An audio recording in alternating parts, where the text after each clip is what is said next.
नमस्कार, आप देख रहे हैं हलचल न्यूज़ और मैं हूं आपके साथ नितिन परमार। और आज हमारे स्टूडियो में आए हैं पंडित घनश्याम शर्मा जी।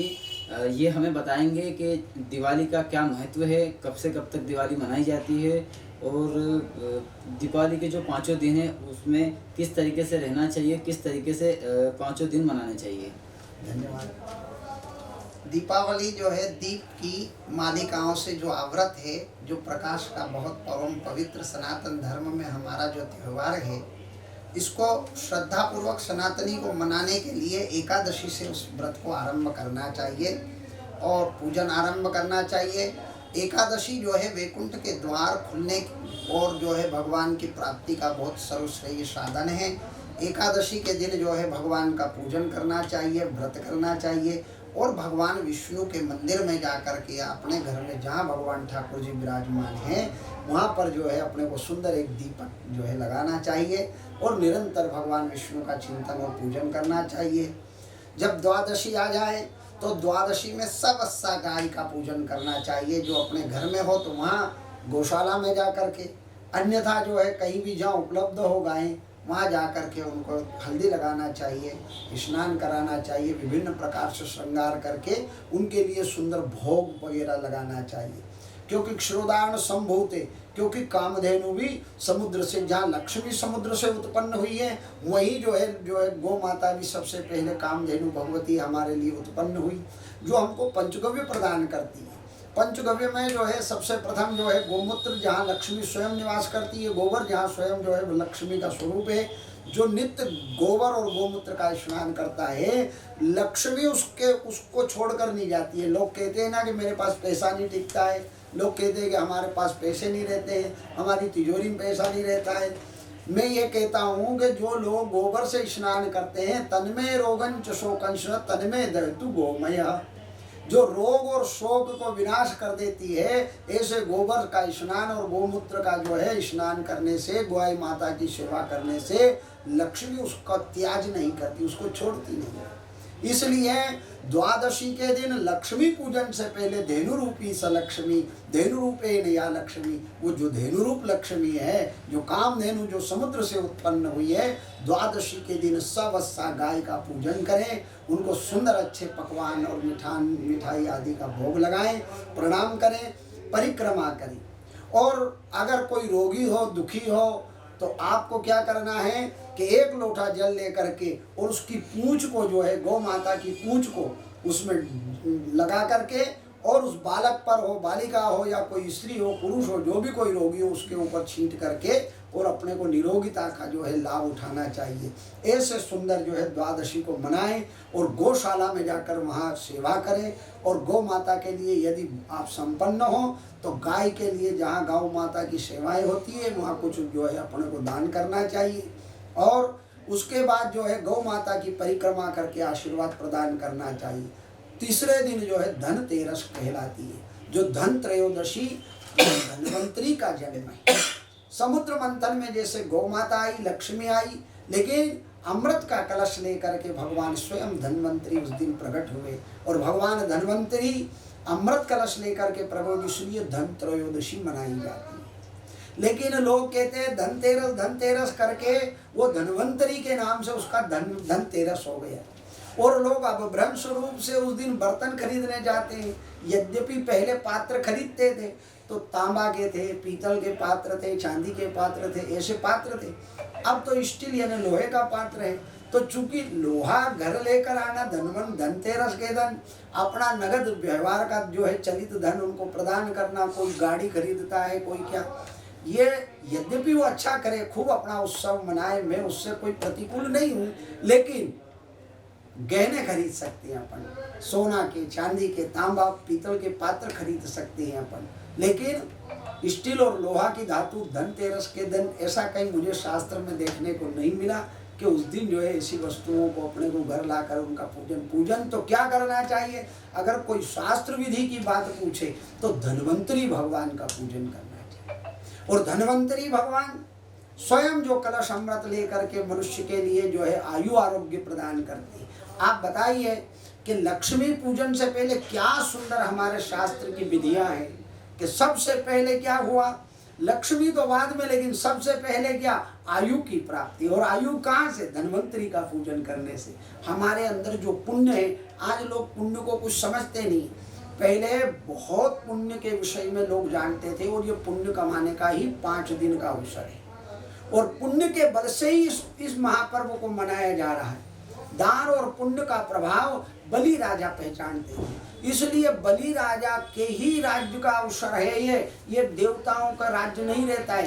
3 दिन स्वयं बलि महाराज हमारी जो है राज्य शासन में जो है, तो इस समय दान करना चाहिए, पुण्य करना चाहिए। तो वहाँ पर जो है धन्वंतरी के दिन जो है, धन्वंतरी के दिन अमृत कलश लेकर के आए, और अमृत काई से, शरीर में अगर कोई अमृत बनता है तो वो पुण्य के प्रभाव से, उससे किसी भी प्रकार का हम पुण्य का बल हो तो यतो पुण्य ततो जय, पुण्य न हन्यते व्याधि, पुण्य खत्म हो गया तो शरीर रोग में पड़ जाएगा। पुण्य न हन्यते शत्रु, पुण्य क्षीण हो गया तुम्हारा तो शत्रु बलवान हो जाएंगे। और समस्त जो है ग्रह भी जो है, पुण्य न हन्यते ग्रह, पुण्य हन्य हुआ, क्षीण हुआ तो ये ग्रह दोष जो 9 ग्रह पर कहते हैं, शनि केतु राहु, ये लोग ये लग जाएंगे। इसलिए यतो धर्म ततो जय, जय किसकी होगी, जिसके पास धर्म होगा, और वो धर्म काय से, हम जब पुण्य कार्य करेंगे।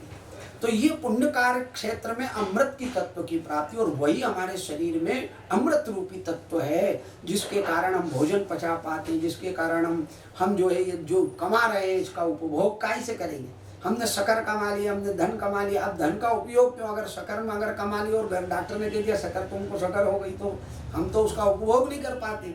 इसलिए धन्वंतरी का पूजन अत्यंत आवश्यक है, और इस दिन अमृत तत्व की प्राप्ति करना है, पुण्य कर्म करना है। और अमृत तो वैसे अमृता जो है, अमृत औषधियाँ जो है उस दिन प्रकट हुई है, तो जैसे आंवला है, हरड़ है, बहेड़ा है, ये त्रिफला, ये अमृत कहलाता है। उस दिन औषधियों का पूजन करना चाहिए, औषधि सेवन करना चाहिए, और अच्छी वस्तुएं खरीदना भी चाहिए, कोई दिक्कत नहीं है। लेकिन थोड़ा ध्यान रखें कि हमको अपना जो चलित लक्ष्मी प्रदान कर रहे हैं, तो हमको श्रेष्ठ वस्तुओं को ग्राह्य करके उनका विधि पूर्वक पूजन करना चाहिए। धन्वंतरी भगवान के लिए जो है आयु आरोग्य की पूरे परिवार और पूरे राष्ट्र के लिए कामना करना चाहिए कि धन्वंतरी भगवान, जैसे हाथ में अमृत है तो हमारे हाथ में भी पुण्य और सत्कर्म होगा, तो हमारे पूरे परिवार में और राष्ट्र में जो है शांति और अमृत की प्राप्ति होगी। ऐसे हमको शुभ पर्व के ऊपर जो है भगवान धन्वंतरी की त्रयोदशा के दिन हम धन्वंतरी का पूजन करना चाहिए। और सायंकाल प्रदोष काल के वेला सायंकाल में जो है प्रदोष जो है काल रहता है, सूर्योदय के सूर्यास्त के जो है 1 घंटा और कुछ मिनट का समय के बाद तक जो है जो वेला रहती है वो प्रदोष काल कहलाती है। पंडित जी, ये जो रूप चौदस लोग मनाते हैं, इसका क्या महत्व है? रूप चौदस के दिन किस प्रकार की पूजा करनी चाहिए और कैसे रहना चाहिए? बहुत सुंदर आपका प्रश्न है। रूप चौदस है, जिसका नाम ही रूप चौदस है, अलंकार युक्त स्वरूप। यानी हमारा जो संसार में बृहत कर्म करते करते अरूपता को धारण हो जाते हैं हम, उस दिन हमको स्वरूप की प्राप्ति होती है। अब स्वरूप में 2 प्रकार की बातें हैं। आत्मस्वरूप, जहाँ हमको प्रसन्नता प्राप्त हो और सारे हमारे जो है ये शोक सुख दुख मोह के जो स्वरूप हमारे खराब हो जाते। हमारा स्वरूप कैसे खराब होता है? क्लेश के कारण, कष्ट के कारण, दुख के कारण हर मनुष्य कुमला जाता है। और ये कमल का पर्व है, तो मनुष्य के जो है रूप चौदस आते ही मनुष्य कमल की तरह खिल जाना चाहिए। यानी ये हमारे शास्त्र क्या कह रहे हैं कि पहले कमला और कमलापति का पूजन करने के पहले आप रूप चौदस यानी आप कमल की तरह बन जाए।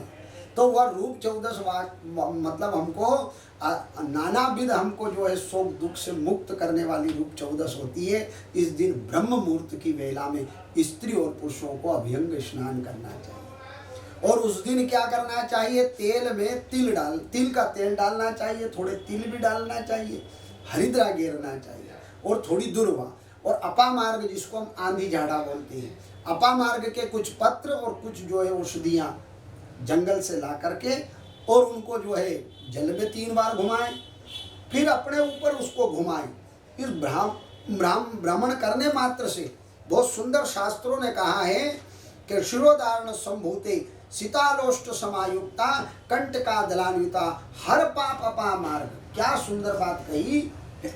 हर पाप, 1-2 पाप की बात नहीं है, यानी हमारे कोई कष्ट हो, कोई दुख हो, हर पाप अपामार्ग भ्राम्यमाणा पुनः पुनः, इसको घुमाने से हे अपामार्ग हमारे हर पापों का विनाश कर दे। ऐसी सुंदर जो है नरक चतुर्दशी के दिन ब्रह्म मुहूर्त में हमको जो है सुंदर हल्दी आदि का उपटन लगाना चाहिए और तिल और ये जो है इसका स्नान करना चाहिए। अपामार्ग के छींटे हमारे ऊपर लगाना चाहिए, औषधियाँ उसमें घेरना चाहिए।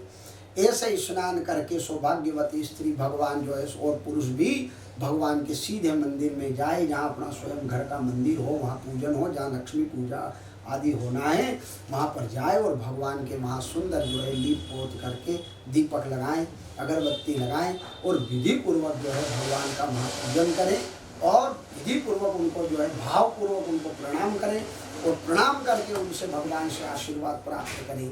और अपने बड़े बूढ़े जितने लोग हैं आशीर्वाद ग्रहण करने से क्या रहता है कि सारी लक्ष्मी खुट जाती है, लेकिन आशीर्वाद की जो लक्ष्मी है यानी आशीर्वाद जो अगर एक बार मनुष्य श्रद्धा से ले लेता है तो उसको किसी प्रकार से कहीं देखना नहीं पड़ता है, कोई कष्ट उसको झेलना ही नहीं पड़ता है। क्योंकि जैसे कोई किसी प्रकार अब आशीर्वाद को हम क्या समझे, आशीर्वाद ऐसे करके ऋषि मुनि देते थे, ये बात तो पक्की है। फिजिकल रूप से भी आप विचार करो, अगर इधर से कोई पत्थर फेंक रहा और बीच में किसी का हाथ आ गया तो इसका सीधा अर्थ यही है, इसका सीधा अर्थ यही है कि वो पूरा ये दूसरा हाथ झेल लेता है। यानी उसके सिर के ऊपर अगर कोई छत्र हो गया तो वो जो है किसी प्रकार की बाधा से मुक्त हो जाए। तो ये आशीर्वाद जिसके ऊपर सदैव बना रहता है उसके मस्तक के ऊपर, उसके सिर पर या उसके जीवन में कष्ट की प्राप्ति नहीं। तो चतुर्दशी के दिन जो है मनुष्य को समस्त अपने बुजुर्गों को, समस्त अपने जो है आदरणीय लोगों को, गुरुजनों को प्रणाम करना चाहिए, आशीर्वाद लेना चाहिए। और नरक के निवारण के लिए दो चीज़ें यहाँ, अपने पुरखों का उद्धार भी मनुष्य जो है अपने पितरों का उद्धार करना अपना परम कर्तव्य। बलि ने भी जो है, राजा बलि ने भी ऐसा ही किया कि अपने पुरखों को उद्धार भगवान से कराई। केवट ने भी भगवान से जो है जब भगवान को पार ले जाने की बात चली तो केवट ने कह दिया कि नहीं महाराज, पहले मेरे पितरों को आप उद्धार करना पड़ेगा। तो उद्धार के मार्ग के लिए हमको सबसे पहले दीपक जो है एक चतुर्मुख दीपक लेना चाहिए उसी ब्रह्म बेहला में, और वहाँ जो है जहाँ चौराया हो, चतुष्पद जहाँ से 4 रास्ते निकले हो, वहाँ जाकर छोटी सी रंगोली बनाएं और रंगोली बना करके वहाँ आटे का एक दीपक बनाएं, वह भी तिल का तेल हो। वैसे तो कार्तिक महीने में शास्त्रों में ऐसा कहा गया जो 1 महीने तक लगातार तिल का तेल आकाश मार्ग यानी खुले उसमें अगर कोई लगाता है तो उससे जॉइंट हो जाती है लक्ष्मी, उसको अचल लक्ष्मी प्राप्त होती है, उसको लक्ष्मी नहीं छोड़ती है। वो लक्ष्मी को छोड़ दे, भले दान करे पुण्य करे, लेकिन लक्ष्मी उसको नहीं छोड़ती। ऐसी अचल लक्ष्मी की प्राप्ति होती है। तो वहाँ चौराहे पर जा कर के वो जो है 4 बत्तियाँ लगाएं, 4 बत्तियों में थोड़ा जो है वहाँ उस दीपक के अंदर थोड़ा लौंग, काली मिर्ची आदि डाल करके, आसपास थोड़ी मिठाई आदि रख करके उसका पूजन करें। उस पूजन के प्रभाव से जो है उसको नरक जैसी दुर्घटना या भयंकर पाप जैसी दुर्घटनाओं और अनेक प्रकार के कष्ट से मुक्त और उसके शरीर में रोग आने से डरने लगती है। तो ऐसा करें। और उस दिन जो है फिर भगवान को संध्या काल में चतुर्दशी के दिन अपने गोधन आदि पुनः पशु जो है, पशु हो या जैसे भैंस आदि हो तो भले उनकी भी पूजा वहाँ होती है। और उसके पश्चात जो है चतुर्दशी के बाद उस पर्व में फिर दीप मालिकाओं से पूरे घर को सजाए, अंधकार मिटाए, भगवती लक्ष्मी को भी और नारायण को भी दीपक लगाए और नाना विध जो है ऐसे चतुर्दशी मनाने से मनुष्य परम सुख का भागी है। पंडित जी, इस बार जो है 2 दिन दिवाली आ रही है, 20 तारीख के दिन भी आ रही है और 21 तारीख के दिन भी आ रही है। तो किस दिन दीपावली मनानी चाहिए और क्या दीपावली की पूजा का शुभ मुहूर्त है? बहुत सुंदर। देखिए, शास्त्रों में धर्मशास्त्र है, निर्णय सिंधु है, इसे कई शास्त्रों में अलग अलग 2 दिन के लिए दीपावली का पर्व के विषय में लिखा गया। लेकिन हर जगह दीपावली इसलिए अलग अलग हो जाती है, हर पंचांग में उसका मुख्य कारण मैं बता दूं। अपना पंचांग, अपना क्षेत्र उज्जैन क्षेत्र से चलता है, तो अपना पंचांग में यहाँ सूर्योदय अपन यहाँ से उसकी तिथि वगैरह का निर्धारण होता है। लेकिन कहीं नीमच का हो तो और कहीं आगे का हो, काशी का हो, जैसलमेर का हो, तो वहाँ सूर्योदय और तिथियाँ घटती बढ़ती है। इसलिए शास्त्र में आर्ष वचन, जो पुराने शास्त्रों का वचन है कि दोनों दिन अगर प्रदोष काल होना चाहिए। लक्ष्मी पूजन का सबसे बड़ा महत्व है प्रदोष काल। प्रदोष काल यानी सूर्यास्त के 1 घंटा और 6 मिनट 8 मिनट ऐसा कुछ मिनट के अनुसार लगभग प्रदोष काल रहता है। उस प्रदोष काल में लक्ष्मी का पूजन होना चाहिए। दूसरा मानने वाले स्थिर लग्न।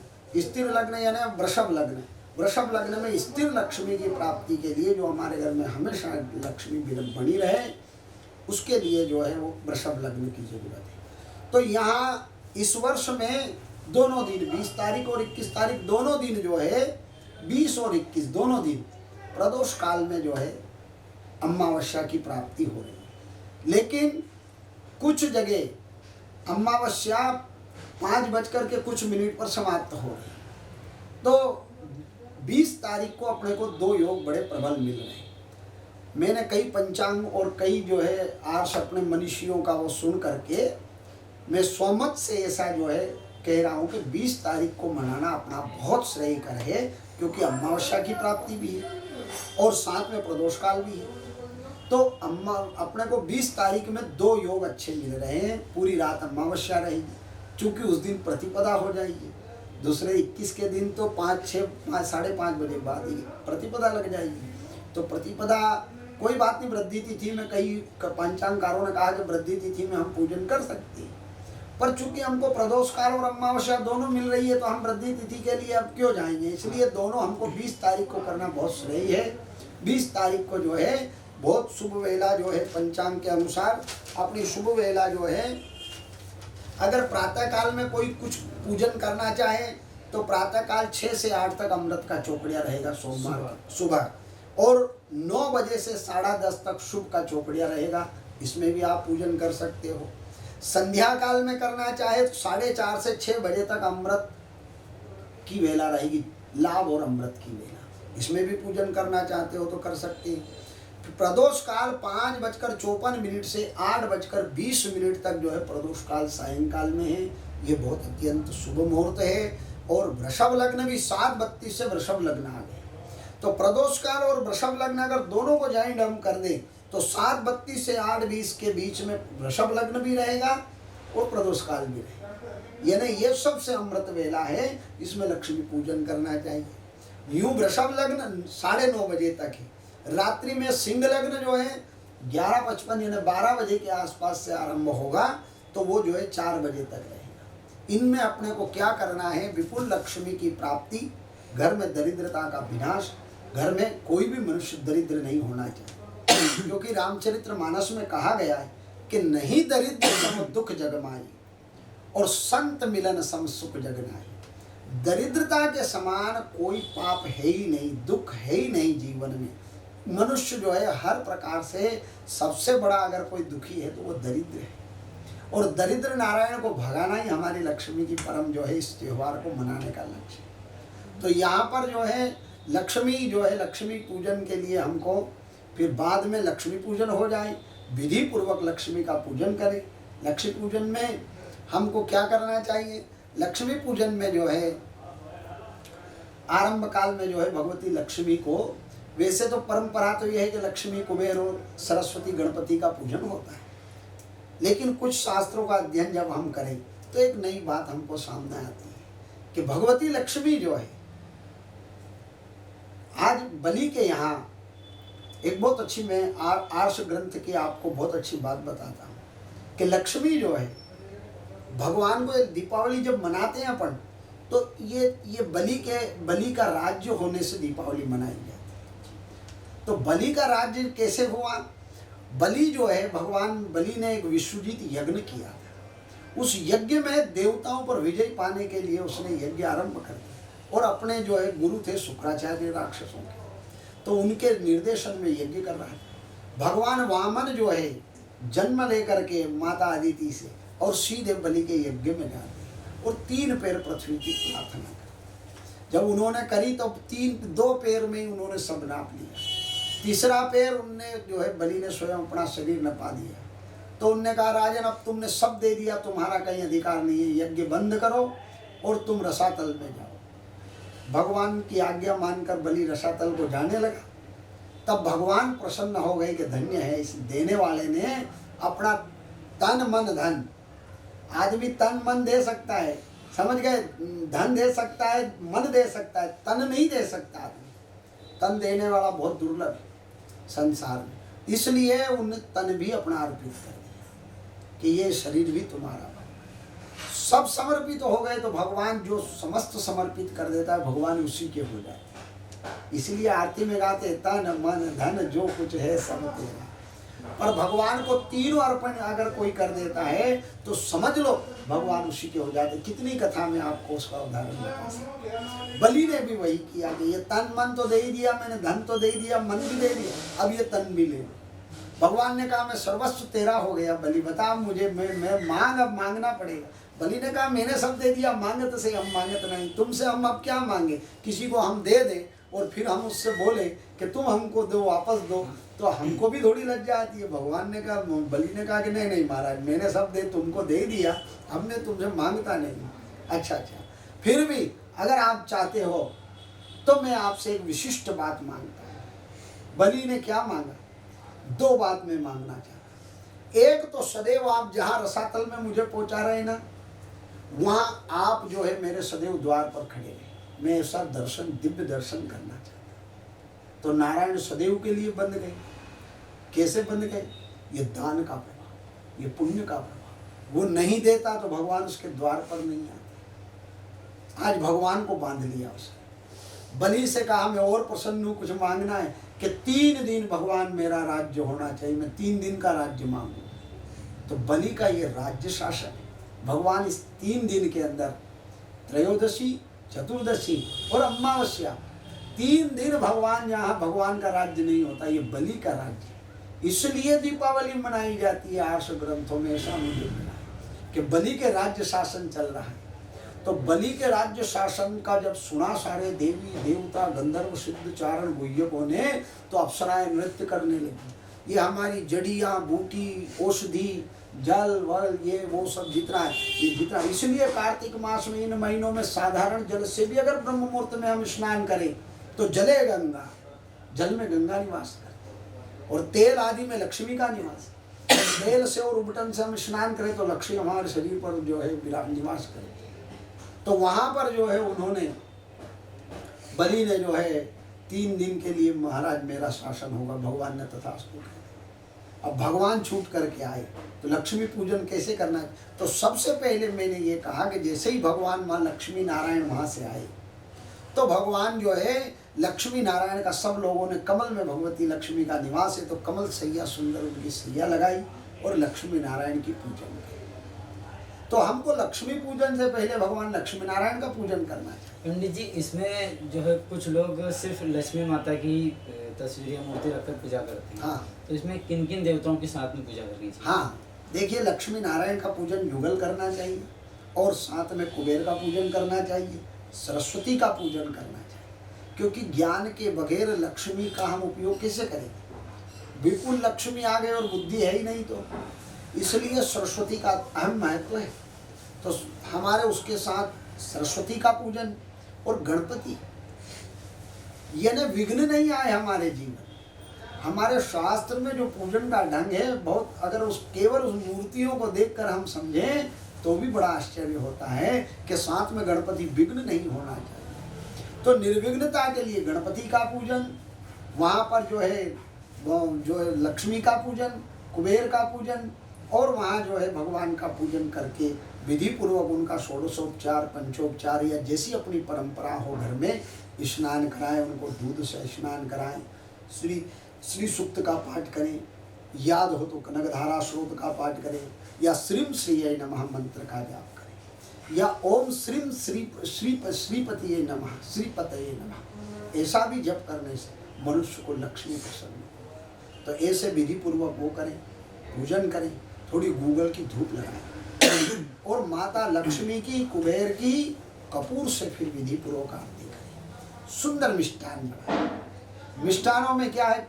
गाय के दूध का बना हुआ सुंदर खोवा हो, मावा हो, उसके अंदर सुंदर जो है अच्छे सूखे मेवे आदि डाल करके विधि पूर्वक लड्डू बनाएं अथवा मिठाई आदि बना कर उनका भोग भगवती लक्ष्मी को लगाएं। कमलों से उनकी माला और सैया को जो है, दोनों को सैया पर थोड़ी देर शयन कराएं। फिर उनका पूजन अभिषेक करें। जो मनुष्य ऐसा करता है, जो लक्ष्मी नारायण का सैया पर सुलाकर पूजन करके और भगवान लक्ष्मी का पूजन करता है, फिर अपने चलित नोटों का पूजन करना, कुछ अपने पास गहने हो, रकम हो, उनका पूजन अगर जो मनुष्य करता है, मैं कहता हूँ भगवती लक्ष्मी 12 महीना उसके ऊपर प्रसन्न रहती। उसका घर छोड़ करके लक्ष्मी नहीं जाती, उस पर लक्ष्मी की अत्यंत दया रहती। और पूरी रात उस दिन वैसे तो सोना नहीं चाहिए, घर लक्ष्मी आ जाए, वैसे भी जेब में नोट आ जाए तो आदमी को बड़ा नींद नहीं आती है।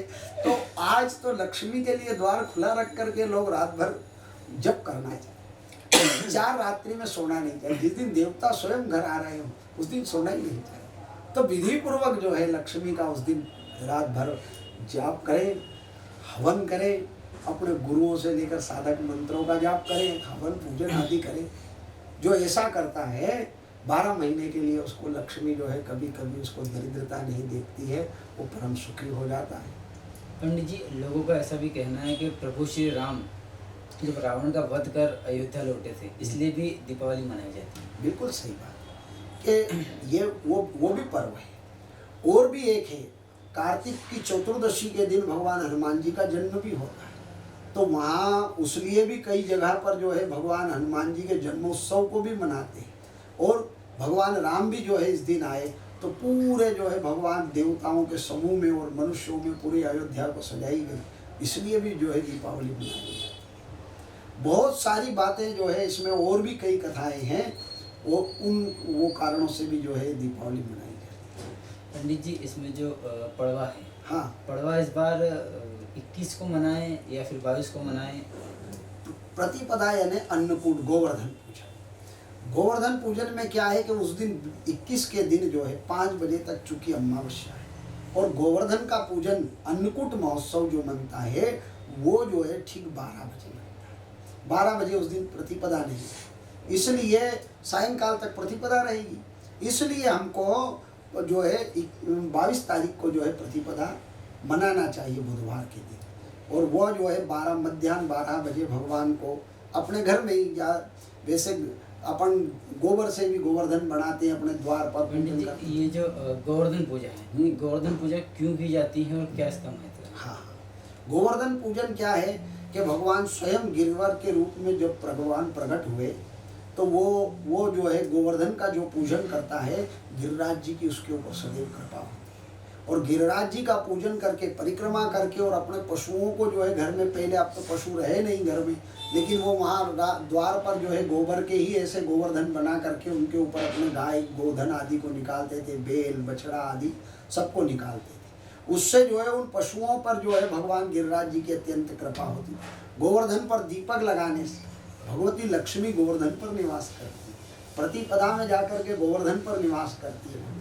इसलिए वहाँ जो है प्रतिदिन अपने जो है गोवर्धन भगवान, अब अगर अपने पास जैसे शहरों में तो कोई ऐसी व्यवस्था ना मिले, तो गिरिराज जी का ऐसा फोटो अथवा कोई ऐसी व्यवस्था हो, वहाँ प्रतिपदा के दिन पूजन करके भगवान को 56 भोग हो, और ना हो तो जो अपने घर में अच्छे भोग हो, प्रसाद हो, बना करके भगवान को जो भोग लगाता है उसके घर अन्न की कभी कमी नहीं।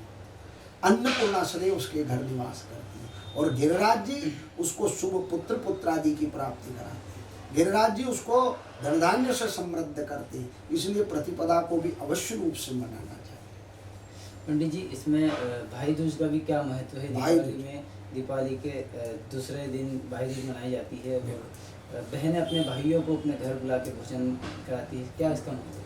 बहुत महत्व है इसका। भाई दूज यानी भाई जो है, उस दिन क्या हुआ कि भगवान सूर्य के पुत्र पुत्रियों से जो है, एक कथा तो स्कंद पुराण में ऐसी आती है कि भगवान सूर्य के यम, यमी और जो है यमुना, ये जो है भाई बहन थे सूर्य के भगवान के पुत्र। अब यमराज अपने कार्य में लगे हैं, क्योंकि भद्र लोगों को तो थोड़ा याद रहता है, लेकिन यमराज को तो आप जानते हो कितना उनको किसका एक्सीडेंट करना है, किसको लाना है, किसको पकड़ना है, किसको फांसी लगाना है, किसका क्या। यमराज का तो बहुत बड़ा महत्व है। तो यमराज अपने कार्य में अपनी बहन को भूल गए और कई वर्षों तक याद नहीं किया। यमुना को एक दिन जब याद आई कि मेरा भाई तो इतना कार्य में विलीन हो गया कि मुझे याद नहीं। तो बहन ने यहाँ से अब आप अपनी भाषा में कह दो, टेलीफोन किया, मोबाइल किया, मैसेज किया, व्हाट्सएप किया, ये तो अब की बात है। लेकिन पुराने समय में जब उसने कोई पत्र व्यवहार या कोई किसी प्रकार संदेश दिया कि भैया आप मत मिलो मुझसे, कोई बात नहीं, बरसों हो गए, कोई बात नहीं, लेकिन भैया मेरे यहाँ भोजन करने आना है। यमराज को तो बहुत बुरा लगा कि अरे राम राम, मैंने तो इतने जीवन में बहन को भूल गया। ओहो, चलो चलो, मेरी बहन ने भोजन के लिए बुलाया, मुझे भोजन नहीं, सबसे पहले तो मुझे मिलना है। इसलिए यमराज भावातुर होकर के, और फिर द्वितीया के दिन जो है यम जो है स्वयं जो है यमराज बहन यमुना के घर आए। सबसे पहले तो भाई बहन बड़े दिन हो गए थे तो मिले, और मिल करके यमराज ने कहा कि बहन आज के दिन मैं तेरे घर ही जो है निवास करूँगा और तू जो कहेगी वही करूँगा। तब यमुना जो है यमुना ने विधि पूर्वक भाई का पूजन किया और उस दिन भोजन कराया। तो ये यम द्वितीया जो है उस दिन से यमुना जो है, यमुना ने कहा कि देखो जो यम द्वितीया मनाता हो, जो अपने बहन के घर जाकर भोजन करता हो और भाई अगर बहन को मानता हो, तो ये यमराज तू उन लोगों को दुख मत देना। धन्य है, आज लोग बहन को नहीं मानते, माता पिता को नहीं, लेकिन यमराज उसके लिए खड़ा है। जो बहन को नहीं मानेगा ना, यमराज ने बहन से वचन दे दिया कि जो बहन को नहीं मानेगा उसके लिए मैं निपट लूंगा, तू चिंता मत करना। नहीं कि जो मेरे को यहाँ आज जो बहन है अपने बहन के घर आकर भोजन करता है, बहन को प्रणाम करता है, उपहार देता है, कोई मांगलिक वस्तु प्रदान करता है, सौभाग्य की वस्तुएं, आभूषण प्रदान करता है। आभूषण तो आज सोना तो बहुत आसमान चढ़ गया, तो आभूषण तो मैं नहीं कहूँ कि वो सोना की रकम देगा। अरे कोई बात नहीं भैया, कम से कम उसको एक अच्छी बढ़िया वस्त्र है, कपड़ा है, जो अभी अपन से हो जाए, जैसी उसका सामर्थ्य हो। ये तो मेरा विरोध का विषय था, लेकिन यमराज उससे प्रसन्न, और मृत्यु और यम जिसके ऊपर प्रसन्न हो जाए उसका जीवन में अहित नहीं होता।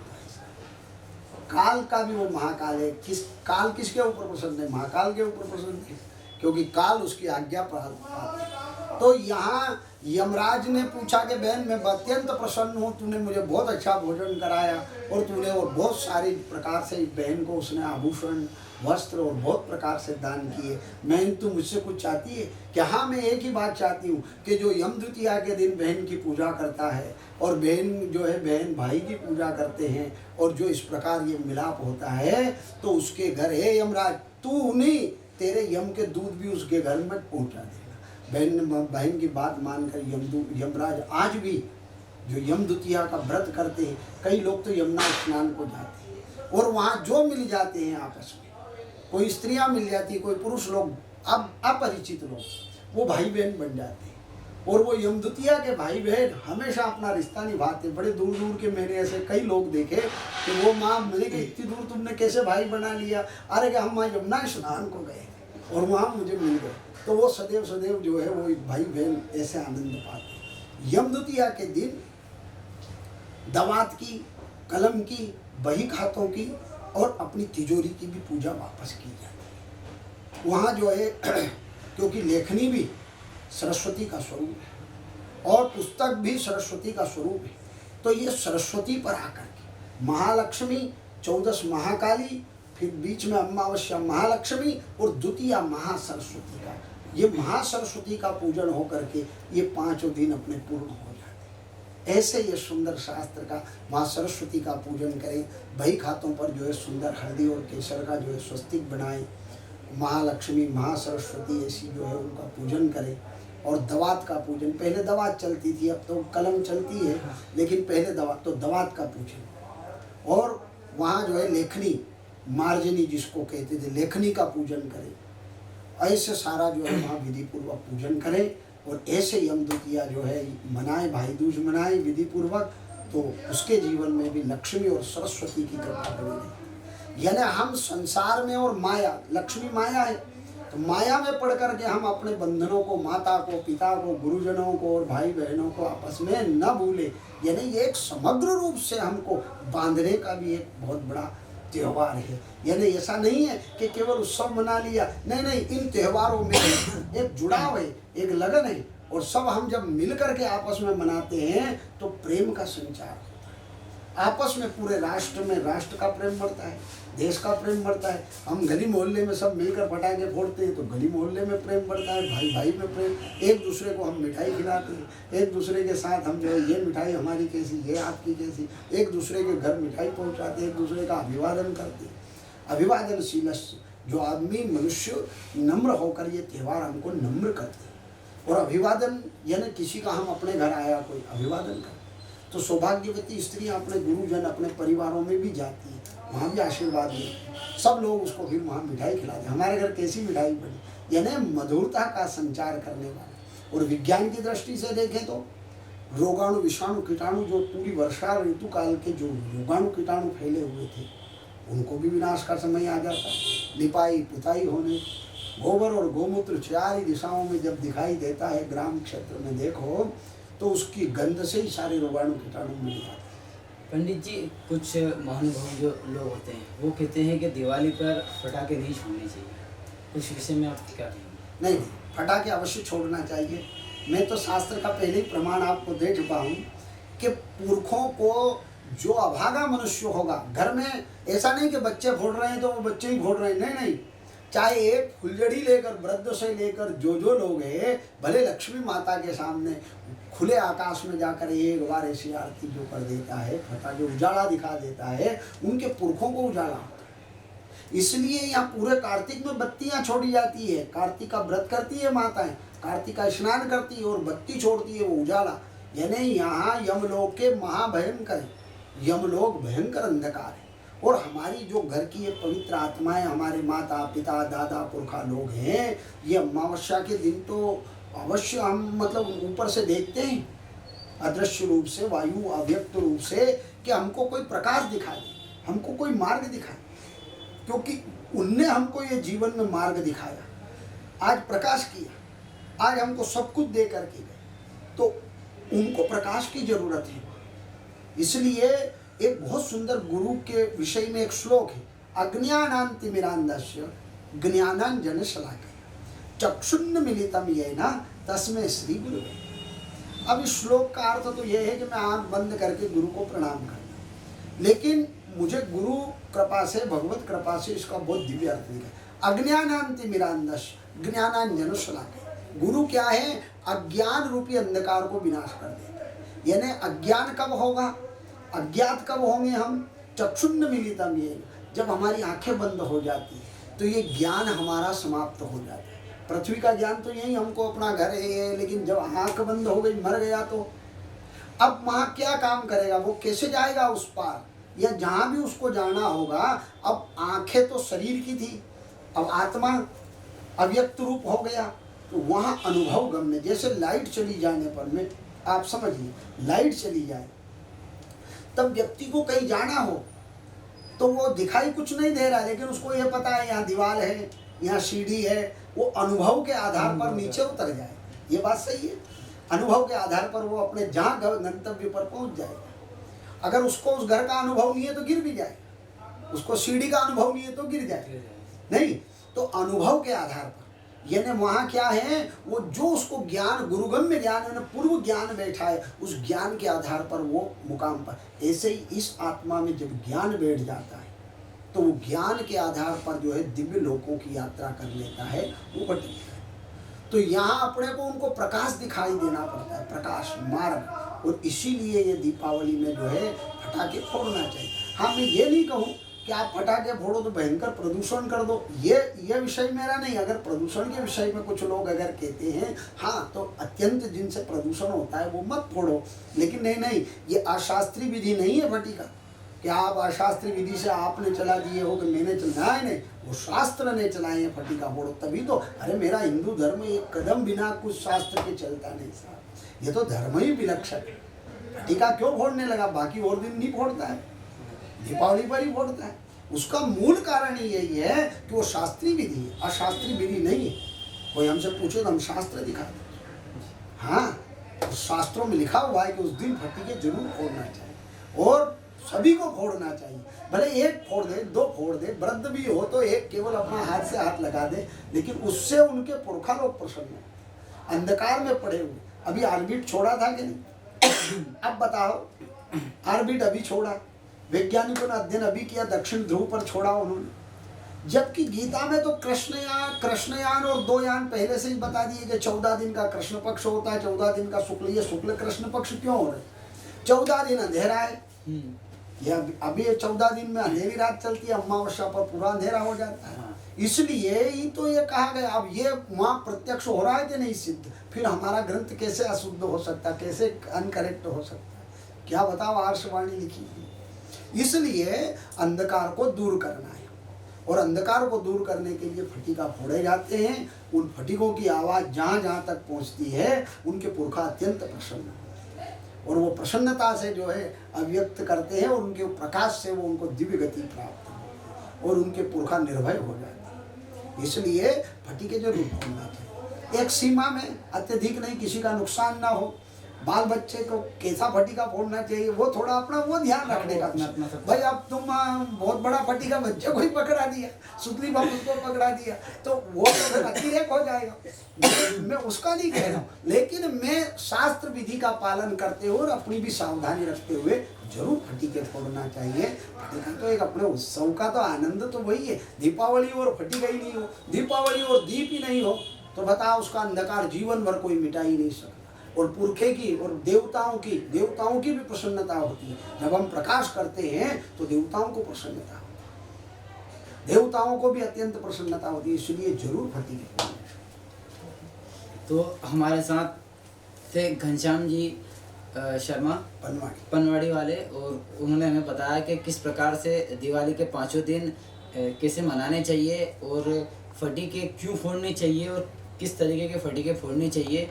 जल्द ही हम आपको मिलेंगे एक नए मेहमान के साथ। नमस्कार।